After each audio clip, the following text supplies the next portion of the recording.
Olá, seja muito bem-vindo, seja muito bem-vinda. Que bom ter você aqui mais uma vez. Sou Patrícia Alves e hoje nós vamos falar sobre um tema delicado e ao mesmo tempo fascinante e que pode ser muito interessante a gente estudar, que é a superdotação no mapa astral. Antes de qualquer coisa, eu quero dizer que as informações que eu vou compartilhar aqui com vocês é um ensaio astrológico, uma pesquisa qualitativa. Ou seja, nós não temos um grande número representativo para permitir a análise estatística para esses padrões observados nos mapas, e a superdotação ou as altas habilidades nunca devem ser vistas como um rótulo fixo, porque cada pessoa tem as suas características neurobiológicas e tem as suas particularidades, né? Uma forma diferente de funcionar, de interagir com o mundo. Além disso, o mapa astral não é um diagnóstico e ele não substitui uma avaliação com um profissional de saúde, mas pode sugerir sim tendências ou traços de personalidades em alguns casos e que merece uma reflexão. O que eu fiz foi levantar os mapas de nascimento de algumas personalidades públicas frequentemente mencionadas como tendo uma inteligência ou habilidades acima da média, mas não apenas isso, são pessoas com um cérebro que funciona de um jeito realmente diferente, sendo assim reconhecidas por suas altas habilidades. E a partir disso, observei se há ou não elementos em comum nesses horóscopos. E a pergunta que nos guia nesse estudo é: quais são os indicadores de altas habilidades no mapa astral? Bom, inteligência tem tudo a ver com capacidade mental, especialmente para compreender princípios, verdades, fatos ou significados, adquirir conhecimento e aplicá-los na prática, uma habilidade de compreender e aprender. Então, isso conforme aí o dicionário de Oxford. Existem 9 formas de inteligência mencionadas, né, que de acordo ali com a teoria das inteligências múltiplas, e há diferentes tipos de testes para avaliar as várias formas de inteligência. Isso significa que a superdotação ela não se resume a um excelente desempenho acadêmico, por exemplo, porque uma pessoa ela pode se destacar em outras áreas, como a música, a arte, habilidades interpessoais, inteligência espacial, verbal ou linguística e assim por diante. O que foi observado nesses mapas?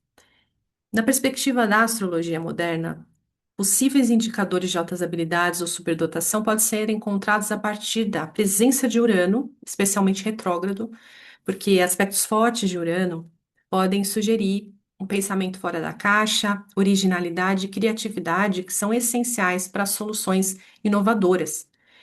A posição de Mercúrio é importante também porque pode indicar ali a forma de processar as informações, a curiosidade intelectual e uma facilidade de aprendizado que são características comuns em superdotados.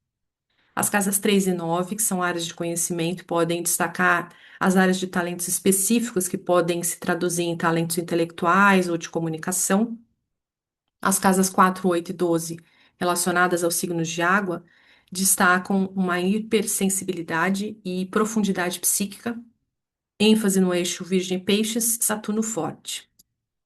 Além disso, planetas com ênfase em casas angulares, e é possível ver também através das qualidades da Lua e de Mercúrio para avaliar a mente e as suas faculdades, como a memória ativa, a memória passiva. A posição de Júpiter nos signos tende a expandir o intelecto, a busca por conhecimento e a compreensão de tópicos complexos, ou até um hiperfoco em alguns casos. O que a gente começa a aparecer aqui, né, começa a ver, não é uma receita de bolo, tá? Mas uma combinação muito específica de fatores. E aí é importante lembrar que nenhuma posição isolada garante uma inteligência acima da média. Nós consideramos, portanto, as combinações de vários fatores e a dinâmica funcional. Agora nós vamos olhar o mapa, mapa por mapa, vários, né, estudos aqui, e ao longo dessa análise eu vou apontando esses padrões. Agora nós vamos ver os indicadores chaves e como interpretar isso. Aqui nós temos o mapa de Jô Soares, com o Sol e Vênus em Capricórnio na casa 5, ascendente em Virgem, regido por Mercúrio, Mercúrio em Capricórnio na casa 4, Urano retrógrado em Touro na casa 8, a Lua na 12, Saturno em Áries na 7, que vai para Marte em Peixes e é recebido por Júpiter. Aqui já temos Alguns pontos importantes: Urano retrógrado, as casas de água ativadas, que são a 8 e a 12, o ascendente em Virgem, que é uma personalidade analítica, Mercúrio regido por Saturno, que traz disciplina mental. O mapa da próxima personalidade de Albert Einstein, com o Sol em Peixes na 10, Mercúrio em Áries no meio do céu, Urano retrógrado em Virgem na casa 3, Saturno em Áries na 10, Marte em Capricórnio na 7, em recepção mútua com Saturno. Aqui o padrão começa a se delinear, a ficar mais evidente. Então, Urano retrógrado na casa 3, uma mente que funciona de uma forma não linear e diferenciada. Urano no signo de Virgem, com a precisão técnica e a genialidade no signo de Mercúrio. Então, o dispositor de Urano é Mercúrio em Áries, com Mercúrio ali representando o pensamento e a comunicação. E Áries, esse processo intelectual, ele se torna direto, assertivo, focado em resolver problemas com uma rapidez e inovação.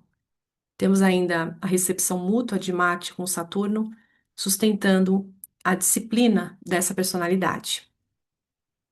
O mapa de Chico Buarque mostra pra gente ali um estélio em Gêmeos na casa 9 e 10, né? Sol, Lua, Mercúrio, Vênus, Saturno, Urano, todos em Gêmeos. O ascendente em Virgem, Júpiter e Marte em Leão na casa 12. E aqui vemos Mercúrio como parte desse estélio no próprio domicílio e, portanto, fortalecido. O estélio em Gêmeos cria uma, como se fosse, né, uma central de processamentos aceleradíssima. Saturno dentro desse stellium é muito interessante porque ele dá forma e persistência a essa genialidade. E Urano na 9 subverte o saber estabelecido ali, né? É um artista notavelmente multifacetado, compositor, cantor, escritor e romancista, como dramaturgo também. Escreveu peças de teatro marcantes, né? Então, Chico Buarque é como se fosse Mercúrio encarnado. A Jodie Foster, com o Sol em Escorpião na 12, a Lua em conjunção com Urano em Virgem na 9, Mercúrio em Escorpião na 11, Júpiter em Peixes na 3, Saturno em Aquário na 2. Urano em Virgem novamente aqui, o dispositor dele, Mercúrio em Escorpião. E aqui nós vemos a técnica desse Mercúrio e de Urano em Virgem respondendo para Mercúrio com uma profundidade psicológica, né? Esse Mercúrio em Escorpião.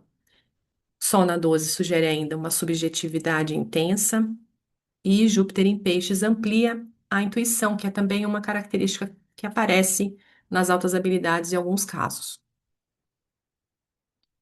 Pablo Picasso, com Sol e Mercúrio em Escorpião na casa 4, Urano em Virgem na 2, Saturno em Touro na 10, novamente Urano em Virgem, tendo o dispositor o Mercúrio em Escorpião, o Mercúrio na base desse mapa, né, na casa 4, trazendo uma inteligência enraizada no inconsciente. E Saturno angular, na casa 10, que dá um contorno para os feitos do Pablo Picasso. Nietzsche, com a Lua em ascendente no signo de Sagitário, que é um signo de Júpiter, Urano retrógrado em Áries, na casa 4, Júpiter em Peixes na 4, em conjunção com Urano, Mercúrio em Libra, em conjunção com Marte no meio do céu, Saturno em Aquário, na 2. Aqui temos novamente Urano retrógrado, Júpiter em Peixes, que está no seu próprio domicílio, Mercúrio angular, Saturno domiciliado e fortalecido. Então, a expansão filosófica de Nietzsche vem das raízes da casa 4, do mapa dele. Mapa de William Shakespeare, com Mercúrio em Áries na casa 10, Urano retrógrado em Sagitário na 5, Saturno em conjunção ao ascendente no signo de Câncer, Lua em Libra na casa 4. Mercúrio angular aqui, novamente, Saturno também angular e Urano retrógrado, trazendo estrutura e criatividade. Messi como representante do esporte, com o Sol na 5, Lua e Vênus em Gêmeos, em conjunção ali no signo de Mercúrio.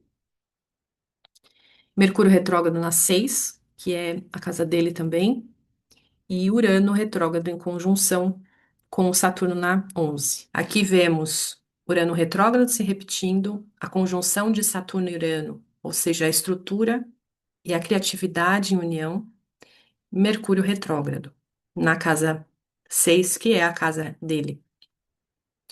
A genialidade, então, de Messi não é apenas intelectual, isso que é muito interessante, porque ele é reconhecido por ter altas habilidades técnicas, físicas e cognitivas no futebol, sendo considerado por muitos como um dos jogadores aí mais completos do mundo, né? Então, suas capacidades se destacam principalmente na manipulação da bola em alta velocidade, a visão de jogo que ele tem, a inteligência sinestésica e física do corpo, né? Steve Jobs, com ascendente em Virgem, Mercúrio em Aquário, Urano retrógrado em Câncer e Júpiter retrógrado em Câncer também conjunto com esse Urano. Saturno e Escorpião na 3. Aqui temos um ponto fortíssimo que é a conjunção entre Júpiter e Urano retrógrado na casa 10, onde Júpiter expande essas ideias inovadoras de Urano. Isso gera uma mente capaz de enxergar tendências futuras antes de qualquer pessoa, resultando em visões originais e inovadoras, né, o que representa ali fabulosamente o sucesso da Apple com o lançamento dos produtos como o iPhone e Mac, né? Que desafiaram os celulares, os aparelhos no seu lançamento. O Urano retrógrado indica que a genialidade de Steve Jobs se volta para uma subjetividade muito própria no signo de Câncer, que indica ali uma intuição que colabora, inclusive, para as necessidades emocionais dele.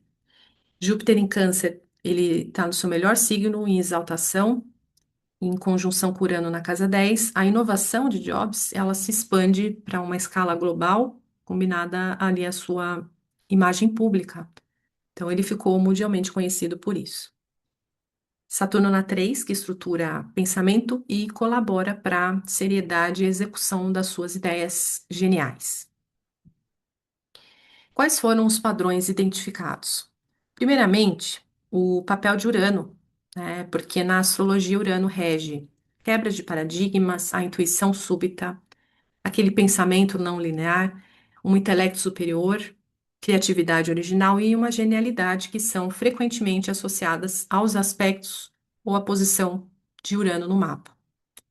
E Urano retrógrado está presente em muitos mapas, isso é bem interessante, porque sugere que processo mental ou a originalidade do pensamento podem ser vivenciadas primeiramente voltadas para o mundo interior do sujeito. É uma inteligência que não busca necessariamente uma aprovação externa imediata. Primeiro, isso é fermentado, né, na própria subjetividade, é algo muito próprio. É o caso de Messi, de Jô Soares, de Einstein e também de Nietzsche e Shakespeare. Sugerindo, portanto, a originalidade que não busca validação imediata, né, um processamento introvertido antes da expressão externa em casas de comunicação e conhecimento. No mapa de Einstein na casa 3, o Chico Buarque na casa 9, Jodie Foster na casa 9, Urano ativa, portanto, o eixo do aprendizado, da comunicação, do conhecimento. Isso sugere uma mente que não se contenta com o saber estabelecido, mas que precisa expandir ou subverter o que é ensinado. Urano em Virgem é também bem importante aqui destacar que nós vemos nos mapas de Einstein, Jodie Foster e Picasso.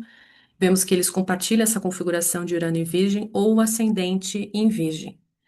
Isso indica uma capacidade técnica e analítica extraordinárias, onde o caos da superdotação é reorganizado por um rigor quase cirúrgico.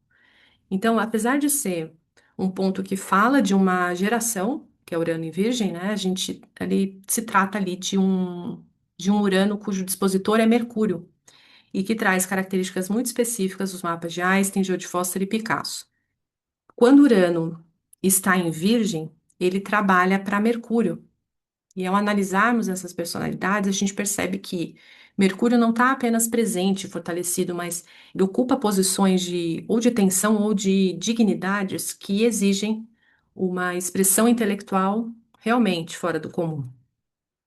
Em Einstein, o dispositor de Urano em Virgem é o Mercúrio em Áries, posicionado no ponto mais alto do mapa, meio do céu, e isso traz uma qualidade de guerra intelectual, entre aspas, né? Que é uma inteligência que não é apenas abstrata. A inteligência de Einstein era uma ferramenta de conquista da verdade sobre as leis da física. No mapa da atriz Jodie Foster, o dispositor do seu Urano em Virgem é Mercúrio em Escorpião, Então, enquanto Urano em Virgem dela busca a perfeição técnica da atuação como atriz, o Mercúrio em Escorpião ele garante que essa técnica seja preenchida com uma densidade psicológica profunda.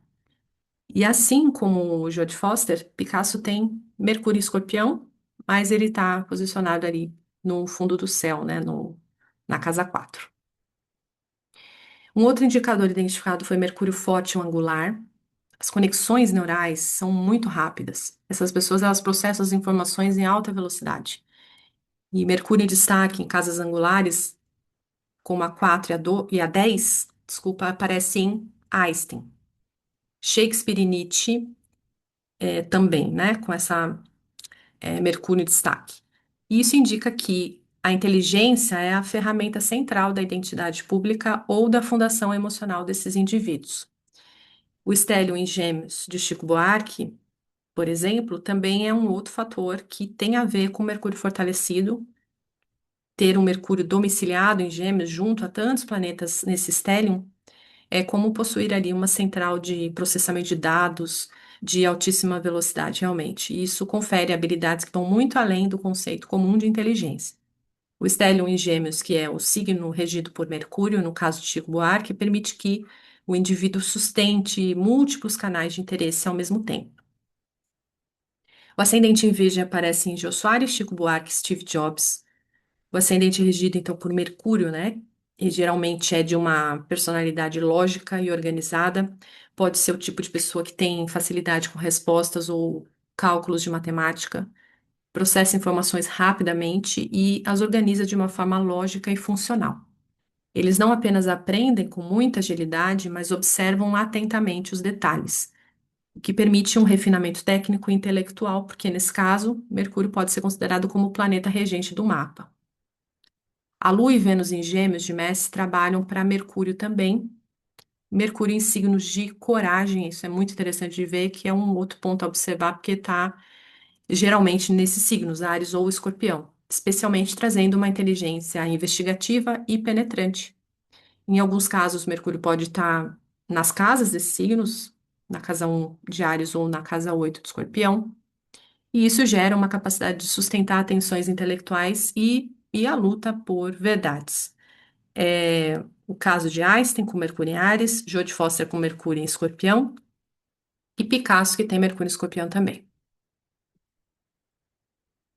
Muitos dos nomes citados, como Einstein, Jô Soares, Chico Buarque, Jodie Foster e Picasso, têm esse eixo Virgem e Peixes ativado no mapa. Virgem que representa a parte, os detalhes, né? E Peixes o todo, o infinito, o cosmos. São personalidades que percebem dos detalhes que passam despercebidos pela maioria das pessoas e a inteligência associada às altas habilidades. Parece, então, surgir da tensão entre essa capacidade de discriminar dados com extrema precisão e o talento de intuir padrões em larga escala. É a atenção aos detalhes técnicos que permite, por exemplo, Einstein explicar o funcionamento do cosmos e a precisão da palavra que permite que Chico Buarque descreva o que há de mais sutil na alma humana através das suas composições. Um padrão fascinante nesses exemplos é a forte presença de planetas em casas de água, que são 4, 8 e 12, ou em signos de água, ou seja, Câncer, Escorpião e Peixes, contrastando com o alto QI. A forte presença de planetas nessas casas astrológicas é muito interessante porque traz uma profundidade psíquica impressionante. Isso sugere também uma outra tendência nos superdotados, que é a hipersensibilidade, ou seja, a sensibilidade emocional e a intensidade dos sentimentos deles são muito acima da média, o que ocasiona também desafios no dia a dia por conta de sentirem demais as coisas. E esses mapas sugerem que a inteligência, então, vem casada com uma alta sensibilidade. Se o mapa tem Mercúrio forte, mas não tem essa sensibilidade, é uma pessoa que pode até indicar ali uma inteligência lógica muito boa, mas talvez não uma genialidade de um Einstein ou de um Shakespeare, que produziu uma vasta obra com peças teatrais divididas entre tragédias, comédias e temas históricos, uma riqueza de linguagem e abordagem de temas universais, coisas muito elaboradas, né?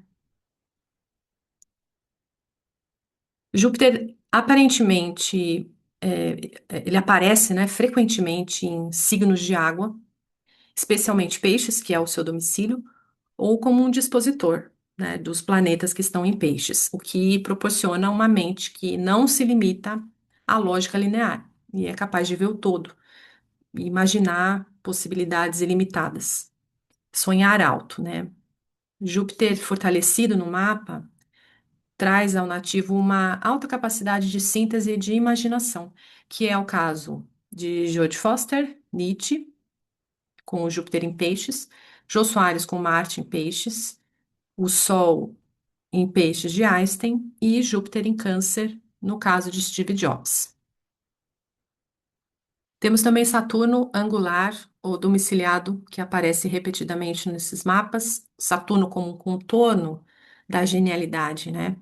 A superdotação, astrologicamente, parece exigir um Saturno que consiga dar esse contorno à alta voltagem de Urano e Mercúrio, sem queimar ali os fios do sistema nervoso, né? Então, embora a gente foque muito em Mercúrio e Urano, Saturno aparece nesses mapas como o elemento que impede que a superdotação se torne apenas um ruído mental ou um excesso intelectual, né?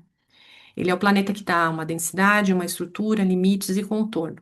E Liz Green, que é astróloga e analista junguiana, ela argumenta que os talentos especiais, sejam esses intelectuais ou criativos, frequentemente precisam dessa disciplina severa para serem expressos de uma forma responsável no mundo, em vez de ficarem apenas no nível de uma fantasia, né?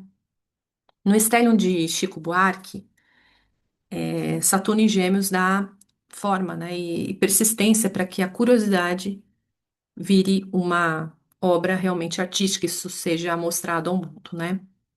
No caso de Albert Einstein, com Saturno em Áries, que é regido por Marte, e Marte em Capricórnio, regido por Saturno, isso é uma recepção mútua. Marte em Capricórnio está em sua exaltação, força máxima de ação. E Saturno em Áries, embora em seu signo de queda, ele ganha uma força extraordinária através desse Marte. Uma mente que não desiste, né? Então, a guerra intelectual de Mercúrio em Áries é sustentada por uma disciplina física, mental nesse caso, né? O Jô Soares tem Saturno em Áries, além de Mercúrio em Capricórnio, que é regido por Saturno, onde a estrutura saturnina convida a disciplina intelectual. E tanto o Jodie Foster quanto o Nietzsche possuem Saturno em Aquário, domiciliado, né? No caso, na casa 2, os dois. E Saturno angular em Picasso está na casa 10, Shakespeare na casa 1 e Einstein na casa 10. No mapa de Messi, Urano e Saturno estão em conjunção. As casas 8 e 12, que sugerem uma travessia solitária, é, é uma característica importante aqui da gente mencionar, em alguns casos, porque a casa 12, uma casa de introspecção, de processos internos, de conexão com o inconsciente, aparece com planetas em alguns desses casos. Então, pessoas com planetas fortes na 12, muitas vezes vivem essas experiências de uma forma muito profunda e invisível aos outros, lidando ali com a sua própria intensidade emocional ou intelectual. E a mente superdotada, ela pode se sentir diferente, pensativa, desconectada socialmente, mesmo esteja cercada por pessoas. E a casa 8 que rege formações profundas, intensidade, poder psicológico, questões ocultas. A superdotação aqui, ela se manifesta com profundidade de percepção, interesse por temas complexos ou tabus, a capacidade de penetrar no cerne das questões. Mas essa intensidade, ela também pode criar um certo distanciamento social, porque poucos conseguem acompanhar ou compreender esse nível de profundidade dos superdotados. Essas duas casas sugerem que a pessoa ela acessa informações que os outros ainda não veem. E isso nos convida a observar que o indivíduo com altas habilidades muitas vezes precisa sustentar o vazio ou o não saber antes de chegar a uma grande descoberta. E a inteligência, portanto, uma habilidade de suportar a própria profundidade Ou, em outras palavras, a superdotação é uma travessia muitas vezes solitária, né? Porque envolve um mergulho profundo e poucas pessoas conseguem acompanhar ou compreender totalmente essa experiência. Podemos ver também conexões entre as casas 3 e casa 9 nos mapas analisados relacionados a- aos processos mentais, aprendizagem e expansão intelectual.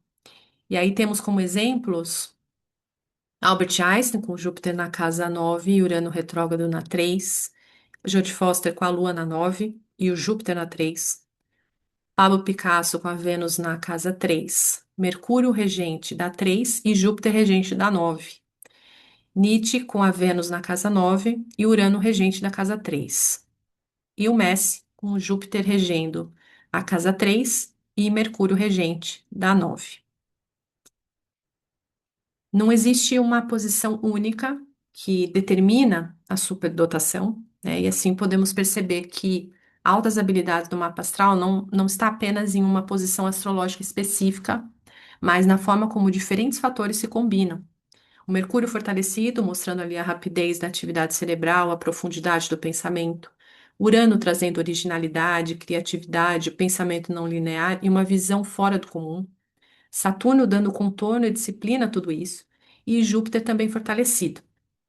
As casas como a 8 e a 12, indicando sensibilidade, que é uma tendência à solidão em alguns casos, ou à introspecção, com um fundo emocional importante nessas pessoas.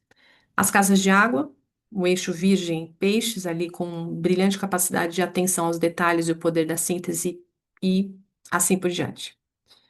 A superdotação em termos astrológicos parece mostrar para a gente realmente a combinação de um excesso de energia mental, emocional ou sensorial, um funcionamento cerebral complexo, uma mente brilhante capaz de processar múltiplas informações simultaneamente. E você? O seu mapa? Onde está o seu Mercúrio? Você tem Urano retrógrado? Você percebe a tensão entre os detalhes e a capacidade de síntese no eixo Virgem-Peixes? Esse eixo está ativado no seu mapa? E algum ponto desse vídeo, ele trouxe alguma percepção nova sobre esse assunto para vocês? Deixa aqui nos comentários, compartilha comigo o que faz mais sentido. Até a próxima, pessoal!